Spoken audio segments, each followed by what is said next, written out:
एखाद्या लँग्वेजचे 4 स्किल मानले जातात, LSR आणि W. लिसनिंग, स्पीकिंग, रीडिंग आणि रायटिंग. कारण जेव्हा तुम्ही इमोशन्स सप्रेस करता तेव्हा तुम्ही तुमच्या इम्युनिटीवर इफेक्ट करता. लोकांचे शब्द ट्रस्ट करण्यापेक्षा त्यांचे व्हाईब्स आणि एनर्जी ट्रस्ट करा, बिकॉज एनर्जी डझंट लाय. जेव्हा तुमचा व्हाय क्लिअर असतो तेव्हा तुमचा व्हॉट आणि हाऊ हा इझियर होतो. आणि हेही लक्षात घ्या की always it's not about you, sometimes it's about them. अनाहूत सल्ले, अनाहूत प्रश्न विचारले जातात की जे हर्ट करतात. त्याचं उत्तर काय हे समोरच्या माणसालाही माहीत असतं, फक्त त्याला तुम्हाला त्या सिच्युएशनमध्ये पकडायचं असतं की बघतो तर हा काय उत्तर देतोय, बघूया ह्याचा चेहरा कसा पडतोय. You are average of 5 people you spend your time with. इथं एक गोष्ट आपण कायम लक्षात ठेवू शकतो की people will forget what you say, people will forget what you did, but people will never forget what you made them feel.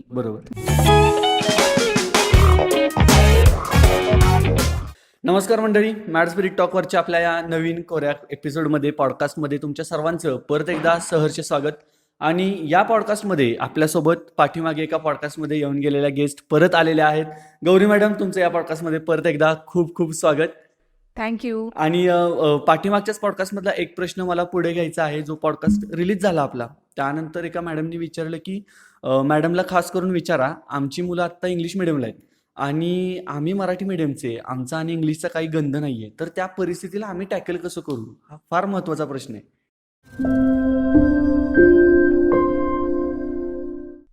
Okay, खरंच जेन्युइन प्रश्न आहे हा. आणि बऱ्याचशा पेरेंट्सचा हा प्रश्न असतो की आम्ही मराठी मीडियममधून शिकलो आहे, पण आम्ही मुलांना आता इंग्लिश मीडियममध्ये घातलं आहे, किंवा आता त्यांच्यावर आम्ही कसं कोपअप करायचं, किंवा जास्तीत जास्त इंग्लिश त्यांचं कसं चांगलं होईल असं बघायचं. त्याच्यासाठी खूप छोट्या छोट्या गोष्टी आहेत, फक्त ते कन्सिस्टंटली करणं गरजेचं आहे. म्हणजे फक्त एक महिनाभर केल्या, आठवडाभर केल्या आणि सोडून दिल्या असं नाही. तर ह्या छोट्या छोट्या स्टेप, छोट्या छोट्या गोष्टी तुम्हाला खूप लाँग पिरियडपर्यंत घेऊन जायच्यात. जसं की एखाद्या लँग्वेजचे 4 स्किल मानले जातात, LSR आणि W. लिसनिंग, स्पीकिंग, रीडिंग आणि रायटिंग. ओके, या 4 स्किलवरती कोणतीही भाषा तुम्ही कितीही ॲडव्हान्स लेवलपर्यंत जाऊन बोलू शकता किंवा तिचा वापर करू शकता, हे अवलंबून असतं. मग ही भाषा जास्तीत जास्त तुमची दृढ करण्यासाठी या स्किलवरच फोकस करायचं आहे. लिसनिंग करायचं आहे. समजा मी इंग्रजी शिकते तर मला इंग्रजीमध्ये ऐकलं पण पाहिजे. मला जॅपनीज शिकायचं आहे तर मला जॅपनीजमध्ये थोडं ऐकावी लागेल की त्यांचं इंटोनेशन काय, शब्दाचे प्रोनाऊन्सिएशन ते कसे करतात, कुठे थांबतात, कुठे थोडा पॉज घेतात, किंवा कुठला शब्द बोलताना कुठे स्ट्रेस देतात, यासाठी. त्याच्यानंतर लिसनिंग नंतर आहे ते आहे स्पीकिंग. जास्तीत जास्त बोलायचा प्रयत्न केला पाहिजे. जिथं तुमचा कम्फर्ट झोन आहे, ज्या व्यक्तींबरोबर तुम्ही बोलू शकता किंवा मुलं बोलू शकतात, तर यासाठी आता मी जे कोर्स डिझाईन केलेले आहेत हाऊस मॉमसाठी सुद्धा आहेत, की ज्यांना असं वाटतं की मुलांबरोबर आमचा रॅपो राहावा, म्हणून आम्हाला आता इंग्रजी शिकायची आहे, कारण मुलं बोलतात आणि आम्हालाही कुठंतरी लेफ्ट आऊट वाटतंय किंवा एक फोमो येतोय, फिअर ऑफ मिसिंग आऊट, तर तो न यावा म्हणून आता कित्येक मदर्स ज्या आहेत, आया आपण ज्यांना म्हणतो, की त्यांनाही शिकायचं आहे की आम्ही मुलांसोबत कोपअप करू शकू. असं तुम्ही करू शकता. तिसरं जे स्किल आहे ते आहे रीडिंग. रीडिंग तुम्हाला खूप मोठा पर्स्पेक्टिव्ह देतं, वाईड पर्स्पेक्टिव्ह देतं. आपल्याकडे असं म्हटलं जातं की जे न देखे रवी ते देखे कवी. म्हणजे जे सूर्यालाही दिसत नाही कधी कधी लेखक ते बघू घेतो, किंवा कवी एखादा पाहू शकतो. म्हणजे तुम्ही कित्येक वर्षाचा अनुभव, ज्ञान हे एका पुस्तकामध्ये इसेन्स करू शकता, शॉर्ट डाऊन करू शकता, आणि ते तुम्हाला मिळू शकतं. त्यामुळे डायव्हर्स रीडिंग हवं. आणि शेवटचं आहे रायटिंग, की तुम्हाला जे काही थॉट्स येतात, जे काही तुम्हाला असं वाटतं माझ्या फिलिंग्ज आहेत, मे बी माझं डे टू डे काही रुटीन आहे, त्या गोष्टी रोज तुम्ही जर्नल करत चला, जॉट डाऊन करत चला, लिहायची सवय लावा. या 4 गोष्टींवर जरी तुम्ही फोकस केलं तरी तुम्हाला खूप बदल झालेला जाणवेल. येस, तुम्ही जे म्हणलात ना की ऐकलं पाहिजे, पाहिलं पाहिजे, तर माझी सुद्धा वैयक्तिक इंग्लिश भाषा थोडीफार जी सुधारली, ती खूप कष्ट घेऊन नाही सुधारली, पण ज्यावेळी मी इंग्लिश मूवी बघायला चालू केले त्यावेळी भाषा समजायला लागली की अच्छा हां, हे असं म्हणलं पाहिजे, तसं म्हणलं पाहिजे. सो मॅडम, या प्रश्नाचं हे उत्तर होतं. तुम्ही नक्की याच्यावरती विचार करा आणि तुम्हाला कसा रिस्पॉन्स मिळतो आम्हाला कळवा. आता मॅडम, ज्यासाठी आपण या पॉडकास्टमध्ये परत एकदा भेटलेलो आहोत, तो विषय आहे म्हणजे इमोशनल इंटेलिजन्स. तर मला सर्वात पहिल्यांदा हेच विचारायचं आहे की नक्की इमोशनल इंटेलिजन्स कशाला समजायचं, काय असतं हे? इमोशनल इंटेलिजन्स हा जसा आपला बुद्ध्यांक असतो, आपण म्हणतो की एखाद्याची बुद्धिमत्ता कशी आहे, तो किती हुशार आहे, काही आकड्यांमध्ये किंवा काही परिमाणामध्ये ती मोजली जाते तुमची बुद्धिमत्ता. तशीच भावनिक बुद्धिमत्ता हा पण एक भाग आहे, ज्याला आपण म्हणतो इमोशनल इंटेलिजन्स. बट ती तुमच्या मेंदूशीच रिलेटेड आहे, कारण मेंदूमध्येच काही सिक्रिशन्स होतात हार्मोन्सचे, आणि त्याच्यातूनच तुम्हाला काही भावना फील होतात. त्यामुळे तो बौद्धिक भाग आहे किंवा आपण म्हणतो मेंदूमध्येच ती कन्सिडर केली जाते. तसं प्रत्येक मेंदूचा एक भाग एकेका वेगवेगळ्या बुद्धिमत्तेसाठी आपण म्हणतो राखीव ठेवल्यासारखा आहे. या भागात हा भाग तुमची लॉजिकल समजा रिझनिंग कंट्रोल करतो, तर हा भाग तुमचे जे काही कायनेस्टिक असतात किंवा आपण म्हणतो बॉडी रिलेटेड जे काही तुमचे स्किल असतात ते कंट्रोल करतो. तसाच इमोशनल इंटेलिजन्स कंट्रोल करणारा पण एक भाग असतो.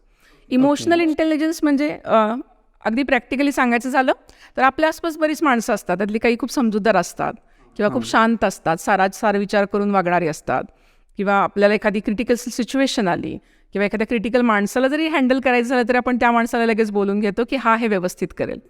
ऑन द अदर हँड काही माणसं खूप सेल्फ सेंटर्ड असतात, डॉमिनेटिंग असतात, मॅन्युप्युलेटिव्ह असतात किंवा फक्त स्वतःचा विचार करणारे असतात, दुसऱ्यांच्या इमोशन्सना फार काही महत्त्व देत नाहीत, कोणाचं काही हो मला फरक पडत नाही असा ॲटिट्यूड त्यांचा असतो. तर हा फरक हा इमोशनल इंटेलिजन्समुळे आहे असं मला सांगता येईल. पुढे जाऊन जर बोलायला गेलो आपण तर इमोशनल इंटेलिजन्स म्हणजे थोडक्यात तुम्हाला भावना ओळखायच्यात, भावना समजून घ्यायच्यात आणि त्या भावनांचं व्यवस्थापन करायचं. मग या भावना दोघांच्या, स्वतःच्या आणि दुसऱ्याच्या देखील. म्हणजे पहिलं आहे जे इंट्रापर्सनल, स्वतःच्या भावना ओळखणे, सेल्फ अवेअरनेस. त्यानंतर जे आहे ते सेल्फ मॅनेजमेंट, त्या भावनांचं मॅनेजमेंट तुम्ही कसं करताय आणि मग स्वतःला मोटिवेट कसं करताय, हा भाग येतो. दुसरा भाग इमोशनल इंटेलिजन्सचा जो आहे तो आहे इंटरपर्सनल, दुसऱ्यांच्या पण भावना समजून घेणे आणि त्या भावना समजून घेऊन तुमचं सोशल रिलेशनशिप व्यवस्थितरित्या मेंटेन करणे, हा भाग आहे. ओके. आता ह्या गोष्टी अशा आहेत म्हणजे ज्यावेळी आपण स्वतःच्या इमोशन्स असतील तर त्या आधी स्वीकारल्या पाहिजेत आणि आपल्या इमोशन्स स्वीकारणं यासाठी सुद्धा आधी आपल्याला ते क्लायमेट किंवा सराउंडिंग असावं लागतं की जिथे आपल्याला ही इमोशन स्टेट आहे माझी तर ती स्वीकारता येईल. येस, तर येस. ही कशी क्रिएट करेल किंवा याबद्दल काय करता येईल आपल्याला? ह्याच्यामध्ये सगळ्यात बेसिक गोष्ट आहे की तुम्हाला थोडंसं इंट्रोस्पेक्ट स्वतःला करावं लागतं, ज्याला म्हणतो आपण आत्मचिंतन करावं लागतं. सगळ्यात बेसिक गोष्ट म्हणजे कोणतीही भावना ही वाईट नाही आहे बरोबर. किंवा कोणतीही भावना आपल्याला नाकारायची नाही आहे, सप्रेस तर बिलकुल करायची नाही आहे. कारण ते इमोशन्स आहोत म्हणून तर आपण माणूस आहोत बरोबर. आणि ते आपलं आपण म्हणतो ना कॅरेक्टरिस्टिक आहे. So don't deny anything, suppress तर बिलकुल करायचं नाही आहे. कारण जेव्हा तुम्ही इमोशन्स सप्रेस करता तेव्हा तुम्ही तुमच्या इम्युनिटीवर इफेक्ट करता अननोईंगली आणि तुम्ही ऑटो इम्युन डिसीजला तुम्ही बळी पडता असं म्हटलं जातं. म्हणजे आता लेटेस्ट रिसर्च जी सांगते की जेव्हा तुम्ही स्वतःच्या भावना नाकारता, त्या सप्रेस करता, तुम्ही जे काही ऑटो इम्युन डिसीज आहेत म्हणजे थोडक्यात तुमचीच इम्युनिटी तुमच्या विरुद्ध काम करायला लागते शरीरात, बरोबर. त्या डिसीजला तुम्ही बळी पडता. सो ते पहिल्यांदा अवॉइड करायचे. जसं की आता मी म्हटलं की भीती, राग या गोष्टी वाईट नाही आहेत, त्या जर खूप एक्सटेंडपर्यंत तुम्ही ओढल्यात तर त्या वाईट आहेत. बरोबर. तुम्हाला जर भीती नसेल तर समोरनं एखादा आपण म्हणतो ना वाघ येतोय आणि मी बिलकुल घाबरत नाही, मी पण त्याच्याकडे तेवढ्याच वेगाने चाललोय, तर आपण म्हणू की अरे हा वेडेपण आहे ना, बरोबर. तुम्ही या ठिकाणी स्वतःला वाचवायला बघितलं पाहिजे. मग थोड्या प्रमाणात भीती पण गरजेची आहे. थोड्या प्रमाणात आपण म्हणतो की काइंड ऑफ एखाद्याबरोबर आपण जेलसी करतो तर ती थोड्या प्रमाणात गरजेची का, तर ती तुम्हाला सुद्धा पुढे जायला मदत करते. मोटिवेट करते. अरे त्यांनी केलं, माझ्यासारखाच आहे तो, माझाच मित्र आहे, मग मी का नाही करू शकत ती गोष्ट, मी पण करू शकतो, प्रयत्न तर करून बघूया. पण हे जेव्हा आउट ऑफ कंट्रोल होतात गोष्टी की ज्या तुमच्यावर तेव्हा हावी व्हायला लागतात, तुमचं टोटल पर्सनच ते चेंज करतात आणि तुम्हाला खूप इरिटेटिंग पर्सन बनवतात, स्वतःचाच रागराग करणारा किंवा दुसऱ्यांचा रागराग करणारी व्यक्ती बनवतात, तेव्हा तुम्हाला त्या मॅनेज केलं पाहिजे. यासाठी पहिल्यांदा की भावना ओळखणे म्हणजे मला नक्की आत्ता वाटते ते काय आहे, जी मी फिलिंग आत्ता विचार करतोय की वाटतंय ते राग आहे, भीती आहे, इन्सिक्युरिटी आहे किंवा मला काय लूज करायची भीती वाटते, मला एखादा माणूस गमावण्याची भीती वाटते, सिच्युएशन एखादी माझ्या आउट ऑफ कंट्रोल जाते का, मला पोझिशन गमावण्याची भीती आहे, जे काही माझ्याकडे आहे मी जमवले ते गमावण्याची भीती वाटते, नक्की भीती कशाची आहे, प्लस माझा आनंद कशात आहे, मी कुठल्या गोष्टीने खरंच आनंदी होतो, आतून मला आनंद मिळतो, मला दडपण कशाचं येतं, कोणत्या गोष्टीची मला भीती वाटते, कोणत्या गोष्टी मला इरिटेट करतात, कोणत्या सिच्युएशन गेल्यावरती मला फ्रस्ट्रेट फील होतं, या सगळ्या गोष्टीचा स्वतः तुम्ही पहिल्यांदा अभ्यास करायचा आहे, त्या मांडायच्यात नीट. आणि हे मला असं का होतं आहे, म्हणजे कोणत्या कारणामुळे होतं आहे, एखाद्या सिच्युएशनमध्ये मी खूप चिडलो आहे, मग त्या व्यक्तीवर चिडलो आहे, तो जे काही बोलला तो चिडलो आहे का, ज्याने ते खरं सत्य सांगितलं ते मला जास्त झोंबलं आहे, ते आपण बघायचं. सो प्रॉपर स्टडी तुम्ही स्वतःचा आधी करायचा आहे, तुम्हाला काय फिलिंग्स होत आहेत, त्या कशामुळे होत आहेत आणि त्या सगळ्या बेसिकली इनव्हॅलिड आहेत का व्हॅलिड आहेत हे बघायचं आहे. बऱ्याचदा आपण म्हणतो ना दिवसभरात लाखो विचार आपल्या मनात येत असतात. प्रत्येकच विचार आपण म्हणतो ना की त्याला कन्सिडर करावा इतका वर्दी असतो असं नाही. बरोबर. तर ते तुम्हाला सिग्रिगेशन करता आलं पाहिजे की अरे हे असेलच असं नाही. आपण पटकन एखाद्याबद्दल मत बनवतो किंवा आपण त्याला जज करतो.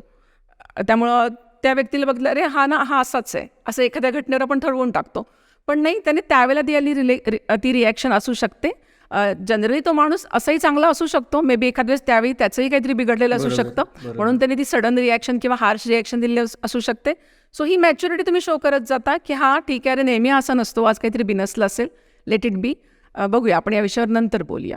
तर हा बेस जो आहे तो सगळ्यात पहिला इमोशनल इंटेलिजन्सचा आहे की stop, think over it, analyse everything and then start to manage this and accept it. आणि स्वतःला हील कसं करणार आहात तुम्ही. एकदा मला कळलंय हो की मी रागीट आहे, हो मला जेलसी खूप फील होतीये, तर मग हे हील करण्यासाठी मी काय करायचंय, बरोबर. प्रॉपर चॅनलाइज कसं करायचंय आणि मी वाईट मार्गाला न जाता हे सुधारण्याकडे स्वतःला चांगल्या मार्गावरून मी कशी घेऊन जाणार आहे हे बेसिकली बघायचंय. आता मॅडम इथे 2-3 गोष्टी आहेत. म्हणजे आपण मगाशी सुद्धा म्हणालो ना ज्यावेळी पालकांबद्दल की फिअर ऑफ मिसिंग आउट होते त्यांना. तर कशामुळं होते फिअर ऑफ मिसिंग आउट हा एक मुद्दा आहे. दुसरा मुद्दा आहे तो म्हणजे मी भावना माझ्या सप्रेस करतोय का, हे कसं ओळखायचं. कारण ही गोष्ट सुद्धा बऱ्याच जणांच्या गावी नसते की मी माझ्या गोष्टी सप्रेस करतोय, मी आवड करतोय का का माहीत नाही मला, पण त्याकडे दुर्लक्ष केलं ती गोष्ट आपोआप बरी होते. काही फक्त वेळ जाऊ द्या, आपण असं म्हणतो की वेळ जाऊ दे तर गोष्टी आपोआप ठीक होतील. तर तसं नसतं. आपण त्या गोष्टींना वेळ दिला तर थोड्यानंतर त्या व्यवस्थित होतात. मग हे सप्रेस करतोय का हे कसं ओळखायचं. सप्रेस करतो आपण जेव्हा एखादी गोष्ट, तेव्हा आपण ती डिनाय मोडवर जातो. आपण म्हणतो ना डिनायल मोड आपण पकडतो की साधी गोष्ट घेऊया की तुम्हाला एखाद्या गोष्टीचा राग जेव्हा येतो तेव्हा तुम्ही त्या व्यक्तीला काही काळानंतर तरी भेटून असं जेव्हा बोलता की अरे तू त्या दिवशी जे काही बोललास ते काही मला आवडलं नाही, पटलं नाही, मी हर्ट झालो. Okay, this is the ideal situation. मग ती व्यक्ती म्हणेल अच्छा हो मी पण जरा त्या दिवशी जास्तच बोललो वगैरे, हे तुम्ही सॉर्ट आउट करायला गेला. बरोबर. पण त्यानंतर जेव्हा तुम्ही त्या व्यक्तीला अवॉइडच करायला लागलात, हां. तुम्ही त्याला एक्सप्रेसच होऊन दिले की तू जे वागलास ते मला लागलेलं आहे आणि मला ते हर्ट झालेलं आहे, ही पहिली गोष्ट. सेकंड थिंग, पर्सनल लेवलवर जेव्हा तुम्ही हँडल करता तेव्हा जर तुम्हाला माहिती की तो अरे माणूस खूप चांगला आहे, तो मित्र माझा खरंच जवळचा आणि रिअल फ्रेंड आहे, पण आज थोडं टेम्परामेंट हाय झाल्यामुळे मे बी तो काहीतरी बोलून गेला असेल, हे तुम्ही समजून घेता का तुम्ही त्याच्यावर क्रॉस करता, आजपासून तू माझा मित्र नाहीस, आजपासून मी तुझं तोंड बघणार नाही, हे डिनायल मोडकडे तुम्ही जाताय की तुम्ही ॲक्सेप्ट करत नाहीये की तो पण ह्युमन बिईंग आहे. तुम्ही असं म्हणताय की मी आणि माझ्याशी त्यांनी चांगलंच वागलं पाहिजे. हे जर खूप वेळा मात्र होत असेल मग मात्र तुम्ही त्याला अवेअर केलं पाहिजे या गोष्टीबद्दल की हे रिपिटेशन होतं या गोष्टींचं तुझं वागणं, की आपण एकदा दोनदा सोडून देऊ शकतो त्या माणसाची त्या वेळेची नीड म्हणून, पण सारखंच जर असं होत असेल तर मग तुम्हाला त्याला रेड फ्लॅग हा दाखवावाच लागतो की म्हणजे स्टॉप. इमोशनल इंटेलिजन्समध्ये एखाद्या व्यक्तीला आपल्याकडून किंवा ती व्यक्ती आपल्याला ग्रँटेड घेतीये असं पण होऊ शकतं का. Yes yes. आणि मग त्याचा परिणाम हा अशा पद्धतीने होऊ शकतो. हो, खूपदा होतं. त्यासाठीच असं जनरली मी सजेस्ट करेन की लोकांचे शब्द ट्रस्ट करण्यापेक्षा त्यांचे वाईब्स आणि एनर्जी ट्रस्ट करा, बिकॉज एनर्जी डझंट लाय, कधीही खोटं बोलत नाही. आणि शब्द मे बी माणसं मॅन्युप्युलेट करू शकतात शब्द, पण एनर्जी मॅन्युप्युलेट करता खूप कमी जणांना येते, की जे नाही ते दाखवणं खूप कमी जणांना जमतं. ते खूप म्हणतो ना की हाय रेटेड स्किल आहे. त्यामुळे जनरली जे मनात असतं ते तुमच्या चेहऱ्यावरनं दिसतं. शब्द मे बी कधी कधी खोटं बोलतात. So trust people. आणि समटाईम्स असं वाटतं एखाद्या व्यक्तीची वृत्ती असते की दुसऱ्यांना कमी लेखून बोलण्याची किंवा खूप फटकन बोलण्याची, इन्सल्ट करण्याची. कधी कधी तो इन्सल्ट शुगर कोटेड सुद्धा असतो. पण कधी कधी असं असतं की त्या व्यक्तीला तसं म्हणायचं नसतं. So trust their vibes. आणि हेही लक्षात घ्या की always it's not about you, sometimes it about them. कधी कधी त्यांची इन्फिरियरिटी ते तुमच्यावरती राग काढून डिस्प्ले करत असतात किंवा स्वतः कुठेतरी कमी आहोत हे तुम्हाला बोलून दाखवून, तुम्हाला खाली करून मी कसं वरचढ आहे हे दाखवायचा प्रयत्न करत असतात. सो पहिल्यांदा ते नो केलं पाहिजे की हा कुठल्या कॅटेगरीतला आपला मित्र आहे किंवा कुठल्या कॅटेगरीतली समोरची व्यक्ती आहे. जेलसीबद्दल जर आपण बघायला गेलो तर जेलसीबद्दल सुद्धा असंच आहे. जनरली लोकांना असं वाटतं की पैसा अडका, घर, गाडी, श्रीमंती या गोष्टींशी जेलसी सुरू होते. पण बऱ्याचदा असंही बघायला मिळतं की अनेक लोक जी या गोष्टी तुमच्यापेक्षा वरचढ आहेत तीही तुमच्याशी जेलस असलेली तुम्हाला जाणवतात, तुम्हाला ते फील होतं. ह्याचं एक कारण असंही असतं की तुमची जी एनर्जी असते, तुमच्या जे व्हाईब्स असतात त्या खूप स्ट्रॉंग असतात. तुम्ही स्वतःला कॅरी खूप छान प्रकारे करत असता. त्याचबरोबर तुम्ही जे तुमच्या लाईफ व्हॅल्यूज असतात त्या पण खूप वेल मॅनेज केलेल्या असतात लाईफ्समध्ये. याच्यामुळे तुमचा जो ऑरा असतो तो खूप स्ट्रॉंग बनतो, पॉवरफुल ऑरा बनतो तुमचा, आणि एक शाईन येते तुमच्या पर्सनॅलिटीला. ही शाईन पण बरीच लोक आपण म्हणतो हँडल करू शकत हँडल करू नाहीत, शकत आणि नाहीत. त्याच्यामुळे येस. पण जेलसी येते. So jealousy is not always about wealth, it is also about how you carry your Carry self. yourself, yeah. तुमचा पर्सोना कसा आहे, तुमचा ऑरा कसा आहे, तो पण बऱ्याच लोकांना डिस्टर्ब करतो. ओके. आणि मला वाटतं हा रेशो जरा जास्त आहे अलीकडे, कारण nowadays people are means well to do आहेत सगळेजण, प्रत्येकजण खूप छान करतोय, किंवा आपण म्हणतो शकतो की भौतिक सुख आता सगळ्यांकडे आहे. Earning money is not that much big stuff, but impact किंवा इन्फ्लुएन्शियल पर्सन बनणं हे थोडं अवघड आहे. त्यामुळे त्याच्यामुळे होणारी जेलसी ही मला वाटतं जास्त आहे. ओके मॅडम, आता तुम्ही ज्यावेळी बोलत होतात ना त्यावेळी माझ्या डोक्यात आणखीन एक आलं की म्हणजे मी असाच आहे, माझ्यात काही फरक नाही होणार. आता तू समोरच्यानं ॲडजस्ट करून घ्यायचं, आणि ही मेंटॅलिटी कुठेतरी दोन खूप जवळच्या लोकांमधलं रिलेशन ब्रेक करायला पण कारणीभूत जास्त प्रमाणात ठरायला लागली. तर मग अशा वेळी काय सांगितलं पाहिजे? म्हणजे समोरचं तर ऐकून घ्यायच्या मनस्थितीत नाही आहे, मग आपण ते प्रकरण कसं डील केलं पाहिजे? कुठल्याही रिलेशनमध्ये मला असं वाटतं की गिव्ह अँड टेक असतं. हो.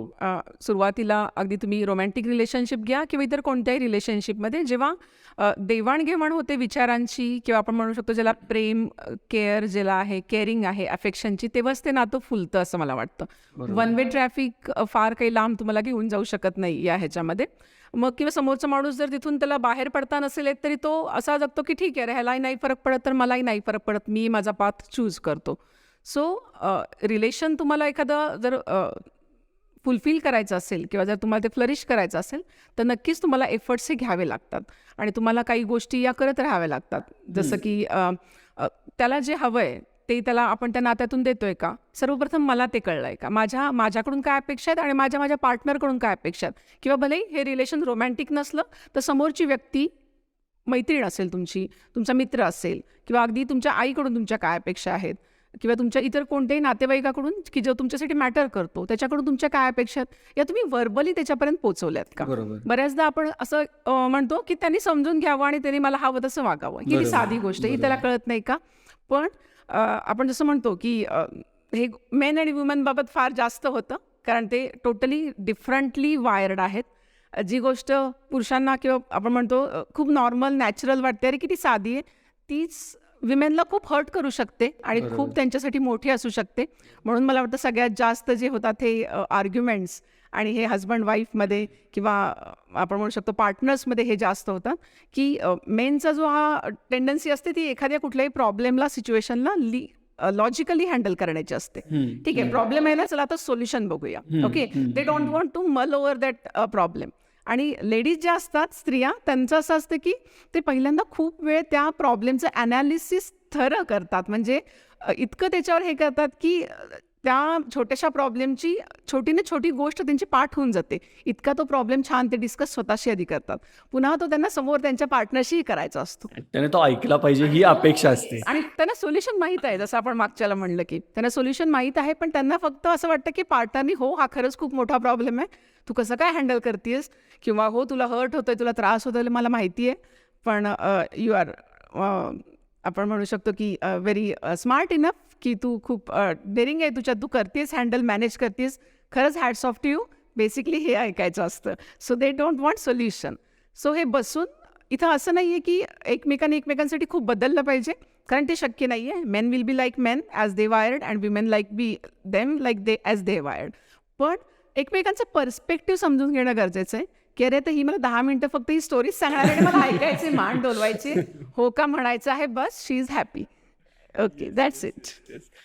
पण हे हे सगळं करत असताना त्यासोबत दुसरी एक गोष्ट आजकाल मला जास्त जाणवते, आधीचं माहिती नाही, पण ही व्यक्ती इमोशनली अवेलेबलच नाही आहे माझ्यासाठी. मग ते पॅरेंट आणि चाइल्ड यांच्या रिलेशनमध्ये सुद्धा होतं, किंवा आजकाल एक नवीन ट्रेंड आला सिच्युएशनशिप म्हणून, की मी इमोशनली अवेलेबल नसणार आहे, बाकी काय करायचं असेल तर आपण त्या गोष्टी मूव्ह फॉरवर्ड करू शकतो. आणि रिसेंटली इंस्टाग्रामवरती मी बराच ॲक्टिव्ह असतो, सो एक पेजनं हे केलेलं की फ्रेंड्स विथ बेनिफिट नावाची पण एक कन्सेप्ट आहे, आणि त्याचा इमोशनली तुमच्यावरती कसा इम्पॅक्ट होतो, आणि मग तिथून पुढे आपल्याला सफरिंग होतं, ह्या सगळ्या गोष्टी असतात. तर या इमोशनली ज्या अवेलेबल नाहीयेत, त्या गोष्टीकडे कसं पाहायचं? अ, माणसाची सगळ्यात बेसिक जी गरज असते ती इमोशनल असते, की कोणीतरी मला समजून घ्यावं. आणि 2 बेसिक नीड ज्याला मानले जातात, की मी कुणाचं तरी व्हावं, म्हणजे someone I have to be belong. या म्हणजे मी कुणाचं तरी व्हावं आणि तिथे मी माझा इन्फ्लुअन्स दाखवावा. बरोबर. तिथे मी एक चांगली व्यक्ती म्हणून त्या व्यक्तीला नजरेत मी माझी छाप उमटावी असं त्या व्यक्तीला वाटत असतं. या 2 खूप बेसिक गरजा आहेत, की जे आपण म्हणू शकतो अन्न, वस्त्र, निवारा याच्या बरोबरीने तुम्ही याला कॅरी करू शकता. पण जर समोरची व्यक्ती तुम्हाला फक्त काही फिजिकल नीड्स किंवा काही आपण ज्याला भौतिक सुख म्हणू शकतो, की जस्ट खाऊया, पिऊया, एकत्र राहूया, बागडूया, but don't expect any emotional support from me, किंवा इमोशनली मी तुला सपोर्ट नाही करू शकणार, तर या गोष्टी खूप लाँग रनपर्यंत तुम्हाला नेऊ शकत नाहीत. म्हणजे हॅपी गो लगी आपण म्हणतो ना, एक ग्रुप असतो आपला की जो नुसता खाणे-पिणे, पार्टी यासाठी असतो. पण तुमचे क्लोज फ्रेंड जे तुम्हाला काही दुखलं, खुपलं किंवा काही वाईट झालं की तुम्ही ज्यांना कॉल करता, ते तुमचं वेल नीट सर्कल जे असतं ते वेगळं असतं. बरोबर. सो त्या सर्कलमध्ये आणि ते रिलेशन हे लाँग लाईफ असतं. बरोबर. तुमचं कडेचं सर्कल बदलू शकतं, कारण तुम्ही पार्टी कोणाबरोबरही करू शकता. बरोबर आहे. तुम्ही आपण एखाद्या फिरायला तुम्ही कोणाही बरोबर 4 ओळखीच्या मित्रांसोबत जाऊ शकता. पण तुम्ही शेअरिंग जे आहे किंवा तुमचं इनर बिंग जे ओपन करता ते क्लोज लोकांबरोबरच करता. सो लाँग टर्म रिलेशनशिपसाठी इमोशनल अवेलेबिलिटी असणं, इमोशनली कनेक्ट असणं खूप महत्त्वाचं आहे. मग एखाद्या रिलेशनचा विचार करताना आपल्याला ते लाँग टर्मसाठी हवंय का शॉर्ट टर्मसाठी हवंय? यावरून ती व्यक्ती इमोशनली अवेलेबल आहे का नाही याचा विचार करून एंटर करणं योग्य आहे का? येस, नक्कीच. ह्याच्यावरून तुम्ही पुढचे जे काही आफ्टर मॅथ जो त्रास होतो तो हां. तुम्ही टाळू शकता. If you are okay. Okay with it, की ठीक आहे, अरे मी हँडल करेन तेव्हाचं तेव्हा. कारण काही लोकं म्हणतात, हो मला आता तात्पुरतंच हवंय. हं, हं, हं. So you can go with it. पण तुम्हाला जर असं वाटतं नाही मी लाँग टर्म रिलेशनशिपसाठी बघतोय, तर मात्र तुम्ही स्वतःला विचारलं हवं की माझ्याही व्यक्तीकडनं काय अपेक्षा आहेत, तर तुम्ही तिला कळवल्या पाहिजेत. जर ती म्हणत असेल ठीक आहे, मला मान्य आहे किंवा आत्ता नाही आहे मी हे, पण मी स्वतःमध्ये इन्कल्केट करेन, तर तुम्ही पुढे जाऊ शकता. अदरवाईज थोड्या काळानंतर you are definitely gonna split. आणि मग बरोबर. त्याच्यानंतर जो त्रास होतो, कारण इमोशनल डिसइन्व्हेस्टमेंट करणं खूप अवघड असतं. बरोबर. आपण खूप पुढे जातो पटकन आणि मग तो होणारा त्रास असतो तो सगळ्यावरच इफेक्ट करतो. बऱ्याचदा आपण पाहतो की मुलांच्या करिअरवर याचा खूप इफेक्ट होतो. काहीच करावं असं न वाटणं किंवा सगळंच सोडून मुलं पुन्हा आपल्या घराकडे जातात किंवा भरकटतात. मग मे बी दुसऱ्या वाईट मार्गाला लागतात. कबीर सिंग होतात. येस, असंही होऊ शकतं. सो पहिल्यांदा की तुम्हाला मला काय हवं हे कळलं आणि मला कशासाठी हवंय. जेव्हा तुमचं व्हाय क्लिअर असतो, तेव्हा तुमचं व्हॉट आणि हाऊ हा इझियर होतो. So okay. का हवंय, मला काय हवंय आणि मी त्याच्यावर किती ठाम आहे. अशा काही गोष्टी असतात की ज्यात आपण सुद्धा ॲडजस्टमेंट करायला तयार असतो, की ठीक आहे मला पिक्चरला जायचंय, पण तू माझ्यावर पिक्चरला नाही येऊ शकत आहे. ठीक आहे, मी माझ्या मैत्रिणींबरोबर जाईन. ही मी ॲडजस्टमेंट करू शकते. पण you should respect me as a person. तू माझ्यावर ट्रस्ट ठेवला पाहिजेस, माझा विश्वास केला पाहिजेस. विनाकारण ॲब्यूज मी कुठलाही सहन करणार नाही. हा जर माझा बेस असेल तर मी ह्याच्यावरती ॲडजस्टमेंट नाही करणार आहे. बरोबर. हे तुम्हाला क्लिअर पाहिजे. म्हणजे कोणत्या गोष्टी ठीक आहे मी ॲडजस्ट करून घेईन, चालतील, चलता हे वाल्या कुठल्या आहेत आणि नो इट वॉन्ट डू हे चालणार नाही या कुठल्या आहेत, या तुमच्या स्वतः पहिल्यांदा क्लिअर हव्यात. त्या तुम्ही समोरच्यापर्यंत पोहोचवल्या हव्यात. So he will know how to treat you, किंवा तुमचं हे जमणार आहे का रिलेशनशिप किंवा किती पुढे जाणार आहे हे तो त्याच्या अँगलनी पण पाहून ठरवेल. बरोबर. यासोबत मला आणखीन एक मुद्दा पॉइंट आउट करायचा होता. जस्ट तुम्ही बोलत असताना बॅक ऑफ द माइंड विचार चालू होते, की काही लोकांना आपण आपल्या खूप जवळच्या समजतो आणि त्यांना आपण गोष्टी सांगतो, की "अरे असं होतंय, तसं होतंय." वास्तविक पाहता त्यांच्याकडून त्यावेळी सल्ल्याची अपेक्षा नसते आपल्याला. आपल्याला फक्त म्हणायचं असतं, की ऐकून घेणारं कोणीतरी हवंय. आणि ऑन द अदर हँड म्हणजे जिथं आपण काही शेअर करत नाही, ती लोकं सुद्धा जवळची असतात किंवा असल्यासारखं भासवतात. आणि ही लोकं सतत बाण मारल्यासारखी क्रिटिक करत असतात आपल्याला, की तुझं हे झालं, तुझं हे झालं, तुझं हे झालं. मग एका पॉइंटला काय होतं, की आपल्याला असं वाटतं, की यार ह्या व्यक्तीसोबत बोलायलाच नको. कारण सतत ताणे कोण ऐकून घेणार? प्रत्येकाला तो सेल्फ रिस्पेक्ट असतो. मग ह्या सिच्युएशनमध्ये कसं डील केलं पाहिजे? ही सिच्युएशन खूप कॉमन आहे. खूप कॉमन आहे. किंवा हा त्रास सगळीकडे होतो, की ज्याला म्हणतो की सरकॅस्टिक कॉमेंट होतात. येस. की बऱ्याचदा अनसॉलिसिटेड ओपिनियन दिले जातात. बरोबर. म्हणजे आपण म्हणतो ना अनाहूत सल्ले, अनाहूत प्रश्न विचारले जातात की जे हर्ट करतात. त्याचं उत्तर काय हे समोरच्या माणसालाही माहीत असतं. फक्त त्याला तुम्हाला त्या सिच्युएशनमध्ये पकडायचं असतं, की बरोबर. बघतो आता हा काय उत्तर देतोय, बघूया ह्याचा चेहरा कसा पडतोय, ह्याच्यासाठी पण काही गोष्टी केल्या जातात.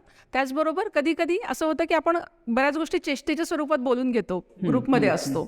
मित्रमैत्रिणींना त्यांच्या मे बी पर्सनॅलिटीवरून, रंगावरून, वाढलेल्या वजनावरून किंवा त्यांच्या लाईफस्टाईल, त्यांच्या चॉईसेसवरून, ह्याच्यावरून आपण त्यांना असे काही कॉमेंट हसत हसत करतो, पण ते वारंवार करतो. बरोबर. Okay, means you want to tell them but you don't have that courage to tell them directly. That's why you sugar coat it with your humour. पण just because you want to create humour that means you are not allowed to say anything what your you want. तुम्हाला just गंमत करायची म्हणून तुम्हाला काहीही म्हणायचा अधिकार लोकांना नाही आहे. एक प्रत्येक माणसाच्याकडे एक छोटंसं सर्कल असतं, ज्याचं पर्सनल सर्कल असतं किंवा एक आपण म्हणतो ना की त्याची पर्सनल स्पेस असते. ती स्पेस कधीही इन्व्हेड नाही करायची. जसं आपण म्हणतो की काही गोष्टी या एकमेकांच्या आपण आब राखूनच वागल्या पाहिजेत. बरोबर. तुम्हाला खरंच त्याच्याबद्दल कन्सर्न आहे तर त्याला पर्सनली ती गोष्ट भेटून सांगा की असं आहे, तू असं करू शकतोस. पण कंटिन्यू एखाद्या गोष्टीवरनं चेष्टेच्या स्वरूपात किंवा बऱ्याचदा असं आपण बघतो की ब्रॅगिंग केलं जातं किंवा मी किती प्रगती केली, मी आता कशा खूप साऱ्या ब्रँडेड वस्तू वापरते, वेकेशनला मी इंडियात नाही फिरत, मी फक्त अब्रॉडलाच जाते, किंवा मी साध्या सुध्या रेस्टॉरंटमध्ये खातच नाही, मी ब्रँडेड शिवाय हे वापरतच नाही. हे तुम्ही जर तुमच्या अशा चाइल्डहुड फ्रेंड्समध्ये की जे खूप अजून डाऊन टू अर्थ आहेत, हु आर इमर्जिंग राईट नाव, त्यांच्याकडे फार काही तेवढा आपण म्हणतो ना समृद्धी आलेली नाही, त्यांच्यात बसून जर तुम्ही हे बोलत असाल तर याचा अर्थ तुमचा इमोशनल इंटेलिजन्स लो आहे. आणि ते तुमच्यापासून ब्रेक ते होण्याची शक्यता तुमच्यापासून जास्त आहे. ब्रेक करतात, कारण माणूस तिथनं तुमचा कनेक्ट हरवतो आणि माणसांना असं वाटतं की अरे हा मला कमी दाखवण्यासाठी किंवा मला आपण म्हणतो ना मराठीमध्ये मला नीचा दाखवण्यासाठी हे सगळं सांगतोय. सो ब्रॅगिंग कुठं करायचं आणि किती प्रमाणात करायचं हे पण तुम्हाला माहीत पाहिजे. प्लस वन मोर थिंग, असं होतं कधी कधी काहीही न होता सुद्धा लोक आपल्यापासून तुटतात. मे बी असं मोठं काही कारण झालेलं असतं असंही नाही. तर त्यावेळेला अशी एक गोष्ट आपण डोक्यात ठेवली पाहिजे की many a times people are not equip to handle the altitude where you are going, बरोबर. असं असतं. आणि so you should not afraid when they fall off. जेव्हा ते तुमच्यापासून तुटतात किंवा तुम्ही घाबरून किंवा निराश होण्याचं कारण नाही, कारण ती उंची किंवा ते सगळं हँडल करण्याची अजून कपॅसिटी त्यांच्यामध्ये नसते. बरोबर. Simply they are unable to come with you where you are going. That means they are not bad people. ते वाईट बिलकुलच नसतात, पण जिथं तुम्ही चालला आहात किंवा जे काही तुमचे ड्रीम्स आहेत, ज्या ह्याच्यामध्ये तुम्ही जाणार आहात, तिकडे ते तुमच्यासोबत येऊ शकत नसतात, म्हणून सुद्धा फॉलो ऑफ होतात. जसं आपण एखादं रॉकेटचं प्रक्षेपण बघतो तेव्हा ठराविक उंचीनंतर त्याचे जे बूस्टर्स असतात ते फॉल ऑफ होतात, बरोबर. निखळून पडतात. पण जमिनीपासून जे ठराविक उंची जाईपर्यंत त्या बूस्टर त्याच्यासोबत राहिलेले असतात, पण एका अल्टिट्यूड नंतर ते प्रेशर ते हँडल करू शकत नाहीत आणि ते तुटून पडतात आणि ते रॉकेट तिथनं पुढचा प्रवास मात्र एकटंच करतं. सेम थिंग आहे, पीपल फॉल ऑफ. जसं जसं आपण म्हणतो तुम्ही जसं जसं आयुष्यात पुढे जाता तुमचं सर्कल हे कंडेन्स होतं, छोटं होत जातं आणि तुमचे क्लोज वन किंवा जे मॅटर करतात ते खूप कमी राहतात तुमच्यासाठी. Same thing this is. So this is very normal. जीवाला लावून घ्यायची किंवा मनाला लावून घ्यायची काही गोष्ट नाही आहे. काही लोक तुमच्यापासून लांब गेली तरी तुमच्या टचमध्ये असतात, फोन मेसेजद्वारे, आर यू ओके, तू आहेस ना, येत जा, भेटत जा, किंवा तुम्ही खूप काही छान केलं एकदा एखादा मेसेज फोन कॉलद्वारे तुम्हाला कळवतात.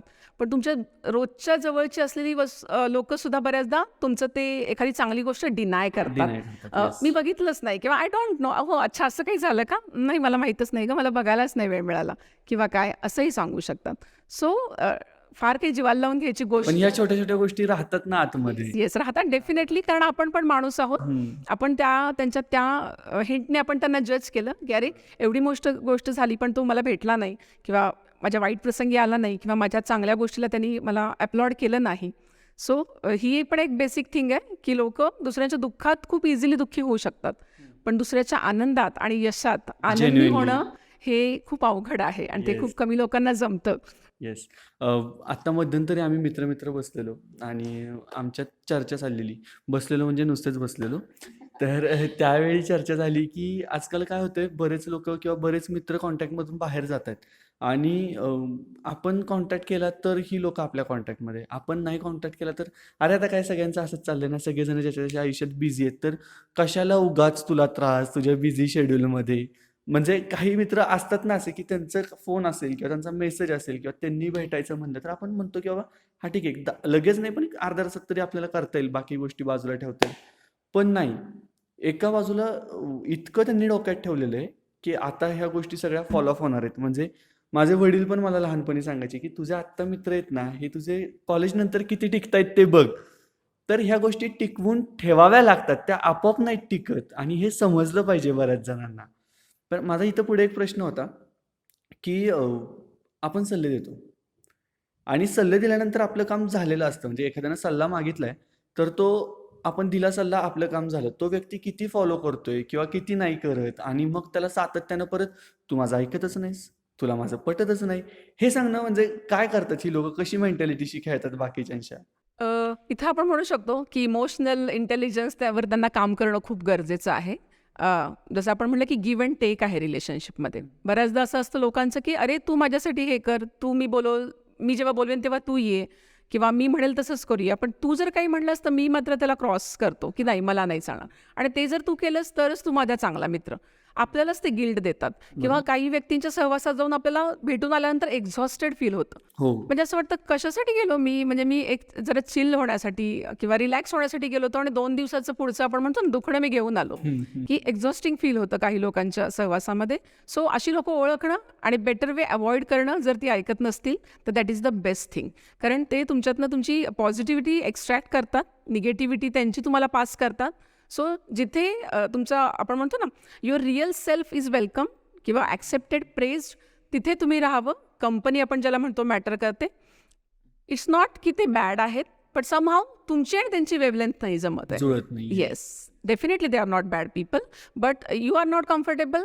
तुमचा रिअल सेल्फ तिथं वेलकम नाही आहे. तुम्ही जर एक्झॉस्टेड फील होताय, आनंदी वाचण्यापेक्षा तुम्ही रात्रभर तुम्हाला अस्वस्थ आहात की तुम्हाला असं बोला, मग मी असं बोलायला पाहिजे होतं, हे राहिलंच पुढच्या वेळेला भेटलं की आता मी त्याला हे बोलतो, तर मग that is not meaning of your friendship बरोबर. किंवा चिलिंग आउट.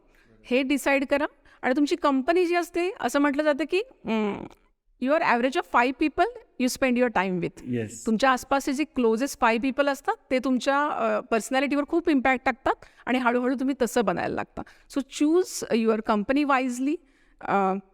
नॉट नेसेसरी की ते प्रत्येक बाबतीत तुमच्यापेक्षा वरचढ असले पाहिजेत किंवा खूप छान सगळं असलं पाहिजे मटेरियलिस्टिकली, बट बेसिक थिंग त्यांच्यासोबत तुम्हाला छान वाटलं पाहिजे. बरोबर. तुम्हाला एनर्जी छान आली पाहिजे आणि तिथून त्यांना भेटून आल्यावर तुम्हाला आनंद वाटला पाहिजे.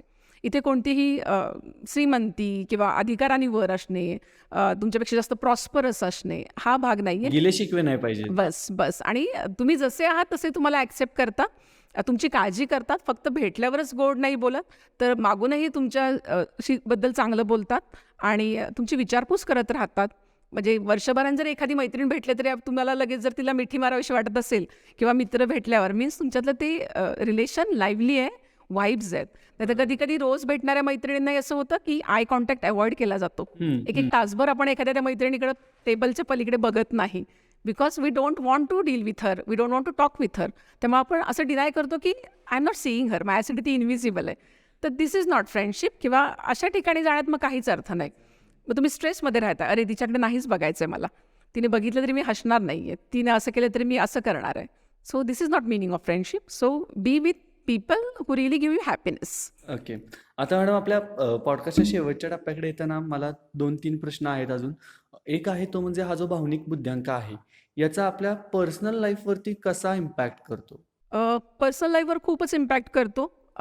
तुम्ही एक ॲसर्टिव्ह पर्सन म्हणून डेव्हलप होऊ शकता जर तुम्ही इमोशनल इंटेलिजन्सवर काम केलं तर. त्याचबरोबर तुमच्यामधले लिडरशिप स्किल्ससुद्धा डेव्हलप होतात. जो माणूस समजूतदार असतो, 4 लोकांना छान हँडल करतो, क्रिटिकल सिच्युएशन चांगल्या प्रकारे हँडल करतो, आपोआप लिडरशिप त्या ग्रुपची त्याच्याकडेच जाते. बरोबर. त्याला ठरवू देत किंवा एखादी काही गोष्ट घडली तर त्याला सांगूया, तो त्याला सांगेल, कारण तुम्हाला माहित असतं तो छान हँडल करणार आहे. बरोबर. त्याचबरोबर तुमची पर्सनल ग्रोथ पण होत राहते. तुम्ही इमोशनली सॉर्टेड असला की लेस स्ट्रेस राहतो, कॉन्फ्लिक्ट कमी, आपण ज्याला म्हणतो की विनाकारणचे पंगे होत नाहीत, बरोबर. विनाकारणचे काही क्लॅशेस होत नाहीत. त्यामुळे तो मेंटल पीस तुम्हाला राहतो, तुमचाही ऑरा क्लीन आणि काम राहतो आणि ह्याचे नक्कीच एक पॉझिटिव्ह इफेक्ट टोटल तुमच्या पर्सोनावरती पडतात. इथं एक गोष्ट आपण कायम लक्षात ठेवू शकतो की people will forget what you say, people will forget what you did, but people will never forget what you made them feel. बरोबर. तुम्ही त्यांना कसं फील करवलं. सो हा एक बेसिक सेंटेन्स जरी लक्षात ठेवलं तरी या सेंटेन्सवरनं इमोशनल इंटेलिजन्स म्हणजे काय आणि आपण काय करूया आणि काय नको करूयात हे आपण लक्षात ठेवू शकतो.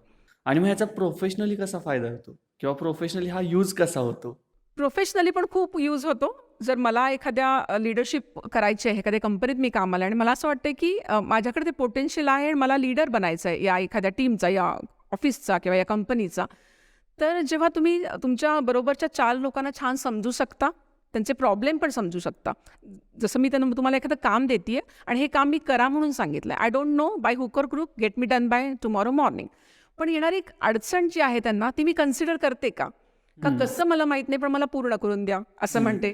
जेव्हा ती लोक सांगतात तुम्हाला माझी ही अडचण आहे, ती समजून घेऊन सॉल्व्ह करायला तुम्ही मदत करता का, हे तुमचं इमोशनल इंटेलिजन्स ठरवणार आहे. त्याचबरोबर योग्य ठिकाणी त्यांना प्रेरित कसं करायचं, त्यांना मोटिवेट कसं करायचं, जिथं गरज आहे तिथं त्यांना चॅनलाइज कसं करायचं, चुकत असतील ते थोडासा मार्ग भरकडत असतील तर त्यांना पुन्हा ओढून कसं आणायचं, हे तुम्हाला इमोशनल इंटेलिजन्स सांगतो. त्यामुळे तुम्ही लीडर होता, डिसिजन मेकिंग तुमचं चांगलं होतं. तुम्ही जर अशा कंपनीत आहात की जिथे तुम्हाला निगोसिएशन करायचे तरी सुद्धा इमोशनल इंटेलिजन्स तुम्हाला छान हेल्प करू शकतं. त्यांची बॉडी लँग्वेज, त्यांच्या गरजा काय आहेत बघून. छोटंसं उदाहरण मी देऊ शकते तुम्हाला इथं की आपण पाहिलंय की जे बेवरेज इंडस्ट्री आहे एअरेटेड ड्रिंकची, ती ऑलरेडी खूप सॅच्युरेटेड आहे. स्टील काही वर्षापूर्वी पेपरबोट नावाचा एक जो ब्रँड आहे तो लॉन्च झाला आणि that brand is really doing well now days. म्हणजे एखाद्या नॉर्मल व्यक्तीने जर विचार केला असेल तर तो म्हणला असेल शक्यच नाही आहे इतके सारे ब्रँड असताना आपण एस्टॅब्लिश होणं किंवा आपण आपलं स्थान निर्माण करणं. But they went with that emotional touch. त्यांनी आपल्या लहानपणाच्या ज्या गोष्टी होत्या त्या त्यांनी थोड्याशा इंड्यूस केल्या, जसं की आमपणा, आंब्याचं पन्हं किंवा थंडाई, या गोष्टी की ज्या आपण लहानपणी पित होतो आणि त्या त्यांनी इमोशनल टॅगलाईन बरोबर कनेक्ट केल्या. की जसं की तुमच्या स्कूल डेज, शाळा सुटल्यावर बेल झाल्यावर तुम्ही काय खात होतात, किंवा आजीकडे गेल्यावरती आजी तुम्हाला पहिल्यांदा हातात काय देत होती, नारळाच्या बागेत किंवा आंब्याच्या बागेत बसून तुम्ही काय खात होता, हे त्यांनी तुमच्या इमोशन्स ज्या होता त्या त्यांनी थोड्याशा चॅलेंज केल्यासारख्या केल्या, नॉस्टॅल्जियाशी तुम्हाला जोडलं. आणि त्यामुळं हा जो ब्रँड आहे ह्याला ॲडव्हर्टिजमेंट त्या प्रकारे त्यांनी केल्या आणि मोठा एक चाहता वर्ग आज आपण बघू शकतो की त्या ब्रँडचा आहे. बरोबर. आता मॅडम शेवटचा प्रश्न आहे हा, तो म्हणजे पाठीमागं जो पॉडकास्ट झालेला होता आपला आधीचा, त्याच्यामध्ये तुम्ही लव्ह लँग्वेजबद्दल बोललेला होता, पण आपण त्याच्याबद्दल जास्त डिस्क्रिप्शन घेतलेलं नव्हतं. सो त्याबद्दल काही सांगू शकाल का, की जो अधुरा राहिलाय पार्ट आपला?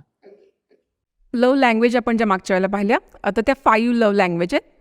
गॅरी चॅपमॅन नावाच्या एका काउन्सलरनी, सायकोलॉजिस्ट काउन्सलरनी या लव्ह लँग्वेज एक्सप्रेस केल्या.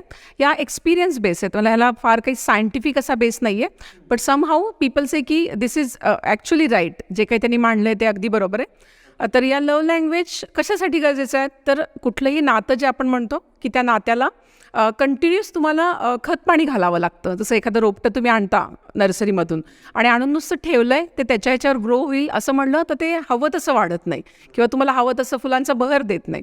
तुम्हाला खत पाणी याच्यावेळेला ट्रिमिंग करावं लागतं. सेम थिंग कोणत्याही रिलेशनमध्ये तुम्हाला काही गोष्टी कराव्या लागतात. 5 लव्ह लँग्वेज त्यांनी सांगितल्या. त्यातली पहिली जी आहे ती आहे वर्ड ऑफ ॲफर्मेशन.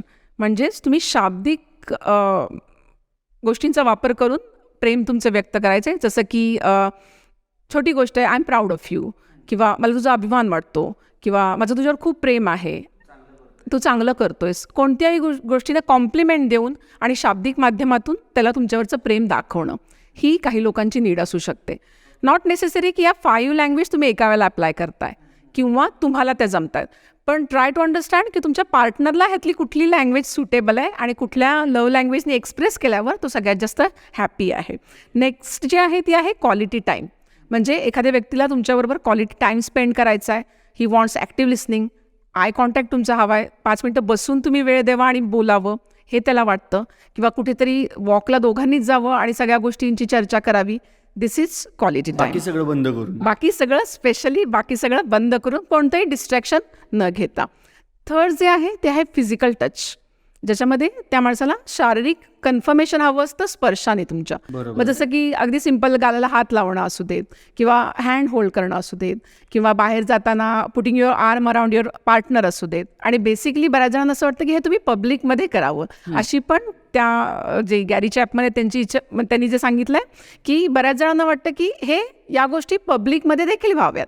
म्हणजेच तुम्ही ॲक्सेप्ट करावं की होल हार्टेडली माझं प्रेम आहे, मी माझं प्रेम व्यक्त करायला लाजत नाही आहे. सो होल्डिंग हँड हे जर तुम्ही पब्लिकली केलं तर तो अफर्मेशन ऑफ लव्ह जास्त पॉवरफुल आहे की घरी असं म्हणण्यापेक्षा हो मी तुझ्यासोबत आहे.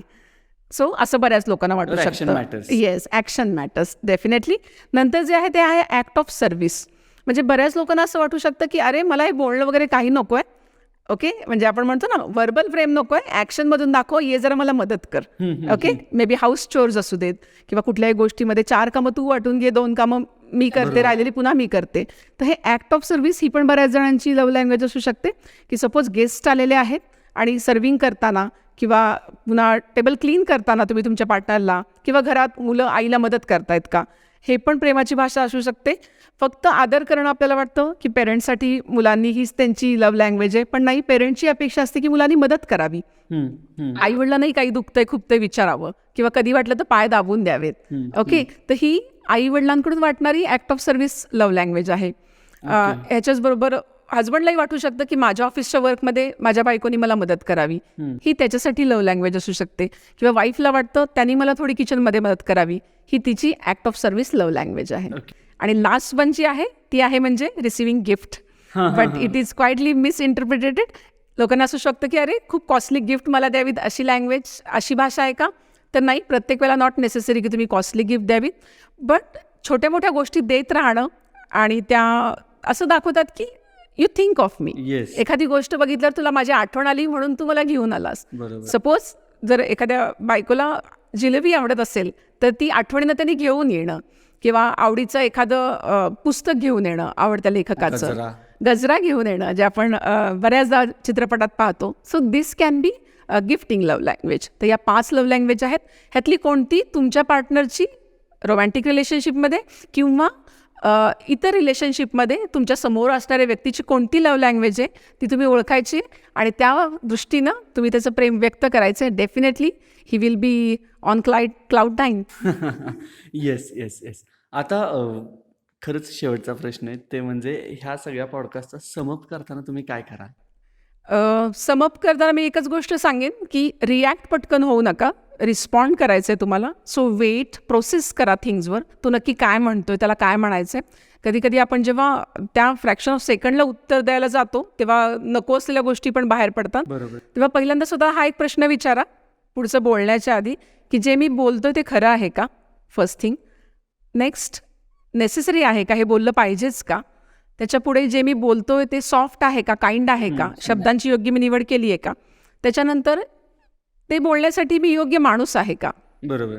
समोरच्या व्यक्तीला जे सांगायचं आहे ते माझ्याकडून ऐकल्यावरती त्याला चालेल का, ही विल फील ऑफेंडेड.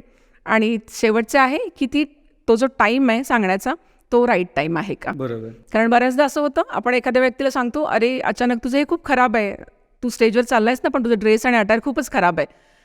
त्या माणसाचा तो शो हा फ्लॉपच होणार असतो. सो तिथे थांबा. आता तुम्ही ते दुरुस्त करूच शकत नाही कारण 2 मिनिटात तो स्टेजवर चालला. तेव्हा तिथे त्याला हे सांगणं शहाणपणाचं नाही आहे. Let him complete and continue. आणि मग तुम्ही नंतर सांगू शकता की अरे ड्रेसिंग जरा तू आणखीन लक्ष दिलंस तर बरं होईल, चांगलं करू शकतो. Yes yes. आणि one more thing, practice gratitude. ग्रॅटिट्यूडनी खूप फरक पडतो. असं म्हटलं जातं की ग्रॅटिट्यूड हा अँटीडोट आहे तुमच्या फ्रस्ट्रेशन आणि अँगरसाठी. कारण आपण बऱ्याचदा जे नाही रे तेच सारखं काउंट करतो. तुम्ही जे आहे ते काउंट करत नाही. किंवा grass is greener the other way असं आपल्याला सारखं वाटतं. सो तुम्ही ग्रॅटिट्यूड जर्नलिंग करायला लागलात की आज माझ्यासोबत हे चांगलं झालं, माझ्याकडे या छान गोष्टी 4 आहेत. किंवा तुम्ही एक जार पण मेंटेन करू शकता. त्या जारमध्ये ज्या काही छान गोष्टी होतील त्या चिठ्ठीवर लिहून टाका आणि वर्षाच्या शेवटी तो जार ओपन करून वाचा. तेव्हा तुम्हाला लक्षात येईल how lucky person you are. So gratitude आणि thinking before responding or reacting, मला वाटतं या सगळ्यात बेसिक थिंग ठरतील इमोशनल इंटेलिजंट प्रॅक्टिस करण्याच्या. Okay madam. सो परत एकदा थँक्यू सो मच, तुम्ही आलात आणि खूप छान झालं, खूप छान वाटलं तुमच्याशी बोलून. आपण डेफिनेटली आणखीन हा विषय पुढे एक्सटेंड करण्याचा प्रयत्न करूयात, ज्या माध्यमातून आपल्याला आणखीन जास्त लोकांपर्यंत पोहोचता येईल. नक्की नक्की. Thank you so much. Yes, thank you.